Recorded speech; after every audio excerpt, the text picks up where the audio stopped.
han pasado varias cosas durante esta jornada, lo que ha marcado la jornada, una de ellas, y vamos a partir por el hecho más lamentable que ocurrió ayer en la medianoche y que tiene que ver con otro asesinato. Asesinaron a una persona que iba técnicamente escoltando, porque iba en el auto de atrás a su esposa, y lo mataron luego de 13 disparos que recibió el vehículo en que se trasladaba. Ahora, esto ocurrió, digamos, en plena Costanera Norte. Digo plena Costanera Norte, que es una autopista... Costanera Norte, al salir, metiéndose por el túnel hacia la Ruta 5, Autopista Central. Autopista Central, digamos, pero una zona muy concurrida, una zona... Céntrica, literal. A ver, una zona vigilada. Se supone. Hay cámaras, de hecho, pudimos ver en biobiochile.cl, están las imágenes. Y claro, o sea, ya, esto ya no son temas de periferia, no. Y además son, y lo otro relevante, esto es una encerrona donde finalmente te disparan. O sea, esto que antes no ocurría hace un tiempo atrás, en la encerrona, a ver, los que intentaban escaparse se escapaban, muchos dejaban el vehículo, pero esto da balazo. ¿Ah? Y el deterioro, lo hemos dicho aquí, el problema es el acostumbramiento. El deterioro de la seguridad, claro, genera acostumbramiento. Es lo mismo que está ocurriendo en la macrozona sur. Llevamos días con atentados, se repiten los atentados y como que dejan de ser noticias. ¿Es viable esto? O sea, habrá que acostumbrarse a vivir así, y eso porque esto tiene aparejado varias cosas, ¿no es cierto? El negocio después de la seguridad, el incremento, no sé, de las personas que van a empezar a andar armadas, la sensación además de la impotencia del Estado frente a este fenómeno y por lo tanto la búsqueda de alternativa ante la incapacidad del Estado de garantizar lo mínimo que es la seguridad de las personas. Roberto González Acevedo, 55 años, gerente de la empresa Cinec. Iba detrás de su señora, quien fue la primera que intentaron encerrarla, y ella lanzó el auto encima. De hecho, colisiona con el auto, era un Mercedes-Benz, el auto en que se bajan los delincuentes, era un BMW el que manejaba, un Jeep, una SUV, el que manejaba la señora de quien finalmente muere, que es Roberto González. A ver, ¿qué uno puede decir? Hablemos, obviamente esto está en manos de la Fiscalía, se tiene que hacer una investigación, pero vamos un paso atrás, la prevención. ¿Cuántos Roberto González tienen que morir para que la autoridad entienda sobre la interoperabilidad de sistemas? ¿Cuántos más? Hay una cámara, biobiochile.cl, usted puede ver las imágenes. Esas imágenes llegaban a centros de monitoreo.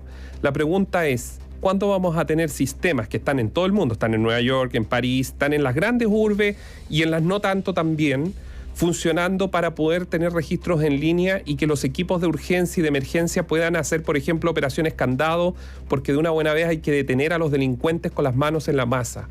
Y eso es prevención. Ahí no estamos, dejemos fuera la Fiscalía, dejemos fuera la parte investigativa penal, que eso puede ser otro debate. Hablemos de la prevención. ¿Por qué si está pasando esto, Nivaldo? Y lo podemos ver ahora, y lo estamos viendo en BioBio TV, las cámaras de seguridad. ¿Cómo no van a haber sistemas que los hay en el mundo que no se puedan contratar para que interoperen entre sí? El nivel de impunidad es brutal.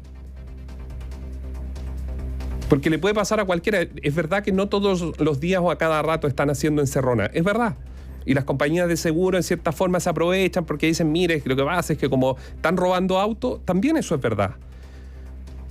Porque no es que todo lo que pasa es que es una ruleta rusa, le puede pasar a usted, me puede pasar a mí, te puede pasar a ti, y no sabemos cuándo. Porque la autoridad que dice, oye, pero cuidado, si esto no es siempre, sí, pero es una ruleta rusa. Aquí hemos llegado al absurdo de que por parte de la autoridad se le está pidiendo, o se está... Que la autoridad, que la autopista solucione los problemas de la encerrona. Pero si esto es absurdo. Se reprocha, no sé, se reprocha a las personas no tener rejas más altas para que no las asalten. Pero si la responsabilidad es que el Estado tiene que garantizar un mínimo de seguridad y no ha sido capaz de hacerlo hace mucho, mucho tiempo. No estamos hablando de los últimos meses, años, ¿no es cierto? Y esto ha ido en un incremento tan grande que yo insisto, el mayor peligro del acostumbramiento. Vivir así. Hay países que viven así, diariamente. Y es parte del costo. Porque esto también significa un costo. Todas las medidas de seguridad extra, todo eso al final lo paga el contribuyente. Obvio. Tiene que pagar el contribuyente. de la misma ecuación, o usted cree que en un supermercado no le subieron también las cosas por la seguridad? Todo se encarece. También genera un negocio paralelo, es cierto, pero todos. Entonces, ahora, claro, y queda una familia destruida, digamos, hay una serie de otros defectos que son dramáticos, ¿no es cierto? Y la vida sigue, claro, la vida sigue. La vida sigue, digamos, con un Estado o en este caso autoridades que tienen que empezar a importar camionetas reforzadas, ¿no es cierto?, blindadas. Los que saben y cómo se utilizan los sistemas de Chile Compra, de la búsqueda, que el Consejo para la Transparencia siempre está llamando a que sean usados, puede cualquier meterse y ve cómo la Presidencia de la República, por ejemplo, licitó vehículos, camionetas, que luego de eso van a ser blindadas en los vidrios, etcétera. Son unas camionetas más chicas a las que usa el presidente, pero ahí está. Carabineros se va a tener que hacer cargo de ello. Los vehículos blindados antiguamente, cuando uno iba en Chile. Ya, eso es un. Y otra, hay más temas, ¿no es cierto? Están lo que se clasificó hoy día por parte de la presidencia de Estados Unidos, digamos, que son dos, no sé exactamente si la palabra es minuta, ¿no? Pero 2 minutas del presidente Nixon, de su agenda o del briefing que se le informa, que se le entrega al presidente relacionados con Chile. Uno del 8 de septiembre del 73, el otro del 11 de septiembre del 73, donde ya se menciona que Estados Unidos estaba al tanto que había movimientos para provocar un golpe en Chile, claro, por parte de la Armada en particular. Nixon dice, a comienzos de esta semana, Allende declaró que creía que las Fuerzas Armadas pedirían su dimisión si no cambiaba su política económica y política. Esto lo escribe el propio Nixon en una especie, no es un correo electrónico, sino que es como una minuta. Planteó la posibilidad de un enfrentamiento armado entre sus seguidores y los militares. Allende dijo que sus partidarios no tienen armas suficientes para prevalecer en tal caso y que no servirá de nada intentar distribuir más armas ahora, ya que los militares no le permitirían. También habla de que la Armada está conspirando para derrocar al gobierno y pidiendo el apoyo del Ejército y de la Fuerza Aérea. Esto es dentro de un programa de desclasificación de documentos que es muy antiguo, claro, que es antiguo, no muy antiguo, pero que es antiguo por parte del gobierno estadounidense y la Secretaría de Estado, donde en general se liberan cada 50 años, se va liberando información tanto de la CIA como de otros organismos en Estados Unidos. Y en este caso, justo hoy, lo que se hizo es estas especies como de minutas, de detalles que el propio Nixon escribía sobre Chile. Bueno, y confirma lo que se sabe dentro de la historia, que la Armada fue el principal eje de... Claro, el que organizó, fue la punta, digamos, de lanza de... Que no fue Pinochet, claro, sino que fue la Armada. Y a propósito de eso, hoy día muere Belisario Velasco, que es uno de los 13 demócratas cristianos que firman la famosa Carta de los 13 que condena o rechaza el golpe de Estado, que es una carta muy minoritaria, que nos representa al sentido del partido de aquella época, dejando claramente, ¿no? El golpe visto en esa época por ese grueso de la militancia de la DC como una salida sin prever, yo creo, muchos de ellos de lo que venía después, que era la dictadura, aunque para algunos todo golpe en general termina en una dictadura.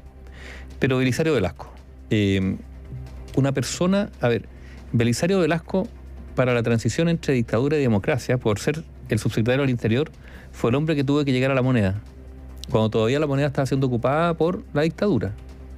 Y encontrarse con lo que... o no encontrarse con lo que debió haberse encontrado. No había computadores, no había nada. ¿Te acuerdas tú? Sí. O sea, lo he leído... Los años encima. Sí. Lo he leído. Fue muy impresionante eso. Y Belisario Velasco se transformó en un hombre clave, por la información que tenía, por la capacidad de gestión además, un hombre clave ni siquiera de los gobiernos, de la democracia esos primeros años, en un cargo muy... son pocas las personas que pueden decir que estuvieron 10 años de subsecretario del Interior, ¿no es cierto? En una época turbulenta donde, a propósito, habían problemas de seguridad, habían grupos de ex-CNI operando, estaban la gente... El MIR también. Los descolgados, el Frente Patriótico Manuel Rodríguez de Dondó, algunos de ellos dedicados todavía a actuar o en el ámbito delictual o político, el movimiento juvenil Lautaro, que actuó preferentemente durante los primeros años del gobierno de Patricio Aylwin. Eso generó una especie de actividad. Bueno, ahí está todo el tema de la oficina, ¿no es cierto?, de lo que se ha escrito tanto, que fue la desarticulación de los grupos de extrema izquierda usando infiltrados o agentes pagados, etcétera, etcétera. Y Belisario Velasco estaba ahí, en una articulación para nada fácil. Imagínense lo que era en ese momento preocuparse de la seguridad. La muerte del senador Guzmán. Con la dictadura recién terminada, donde la confianza respecto a las policías era baja, obviamente, y donde nadie sabía muy bien quién era el otro. Estoy hablando en el aparato público, ¿no? Te encontrabas con una burocracia que estaba instalada ahí, con gente que estaba desde hace años y que tú no sabías quién eran. ¿Eran profesionales? ¿Eran informantes? Bueno, en esas aguas navegó con éxito, porque también hay que decirlo que lo hizo con éxito, Belisario Velasco. Un hombre, no vamos a decir, un hombre que cumplió un rol. No estamos hablando ni queremos glorificar al personaje, pero que en momentos complejos cumplió un rol y lo hizo bien. Dejémonos hasta ahí. Y nunca se jactó ni fue una... O sea, supo... O sea, un personaje como todo, con luces y sombras, evidentemente. Cierto, hay reproche a su actuación, pero en el balance fue una pieza, ¿cuál es la palabra? Útil, eficaz para lo que fue la transición chilena, absolutamente. O sea, la subsecretaría del Interior, sin lugar a dudas, es el engranaje más importante de las estructuras dentro de la seguridad pública de los gobiernos. Eso ha pasado siempre, desde el regreso a la democracia. Pero hay un dato súper interesante, que es cuando fue ministro del Interior. Él fue ministro del Interior del primer gobierno de la presidenta Michelle Bachelet. Estuvo entre el 14 de julio del 2006 al 3 de enero del 2008. Y Belisario Velasco un día llega y se da cuenta que Michelle Bachelet había perdido la confianza en él. Sí. Había citado a todo el comité político menos al ministro del Interior. Él llega al Palacio de la Moneda, se cuenta así, hay escritos sobre esto. Se da cuenta que justamente estaba la presidenta con todo el comité político. Él tomó su dignidad, esto se llama dignidad en el cargo. Tomó sus cosas, presentó su renuncia y salió con una cajita sin mucho aspaviento y se retiró del Palacio de la Moneda. Dejó su cargo de ministro del Interior por pérdida de confianza directa de la presidenta de la República.